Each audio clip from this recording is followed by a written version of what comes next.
కల్కి 2829 విడుదల సమయం దగ్గర పడింది. 2 వారాల సమయం మాత్రమే ఉంది. అయితే సినిమాపై ఆశించిన స్థాయిలో హైప్ లేదని తెలుస్తుంది. మొదటి నుండి కల్కి ప్రమోషన్స్ కోసం టీం చాలా కష్టపడుతున్నారు. వినూత్నంగా ప్రయత్నం చేస్తున్నారు. కోట్ల రూపాయలు ఖర్చు చేస్తున్నారు. ప్రయోజనం మాత్రం నిల్. ఒక్క రామోజీ ఫిలిం సిటీలో నిర్వహించిన ప్రమోషన్స్ ఈవెంట్ కి 40 కోట్ల వరకు ఖర్చు అయ్యాయని సమాచారం. కోట్ల రూపాయలు ఖర్చు చేసి ఆనంద్ మహీంద్రా సహకారంతో బుజ్జి పేరుతో 3 చక్రాల ఫ్యూచర్ కార్ ని రూపొందించారు. దాన్ని వివిధ నగరాల్లో ప్రదర్శనకు పెడుతున్నారు. కేవలం ప్రమోషన్స్ కి 200 కోట్లు ఖర్చు చేస్తున్నారని సమాచారం. కాగా కల్కి ట్రైలర్ కి వచ్చిన రెస్పాన్స్ అందరినీ షాక్ కి గురి చేసింది. యూట్యూబ్ లో కల్కి ట్రైలర్ ని పట్టించుకున్న నాదుడే లేడని తేలిపోయింది. సెల్లార్ KGF 2 ట్రైలర్స్ వ్యూస్ కి కల్కి వ్యూస్ కి పొత్తర్లేదు. జూన్ 10న కల్కి ట్రైలర్ గ్రాండ్ గా పలు భాషల్లో విడుదల చేశారు. ఇండియా వైడ్ ఎంపిక చేసిన కొన్ని నగరాల్లోని థియేటర్స్ లో కల్కి ట్రైలర్ ని ప్రదర్శించారు.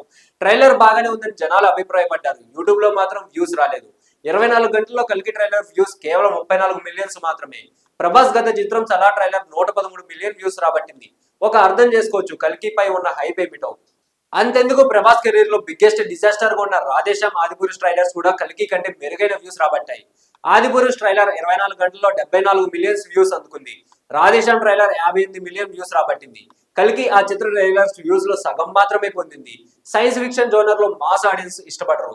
ప్రభాస్ ఫ్యాన్స్ కి ఈ సినిమా నచ్చుతుందనే గ్యారంటీ లేదు. ఊరమాస్ ఆశించే పంచ డైలాగ్స్ కత్తితో ఊచకోత కోయడం కల్కిలో ఉండవు. మరి చూడాలి తెలుగు రాష్ట్రాల ఆడియన్స్ ను కల్కిని ఎలా ఆదరిస్తారు. సో ఇలాంటి మరిన్ని ఇంట్రెస్టింగ్ అప్డేట్స్ కోసం please do like, share and subscribe to our YouTube channel.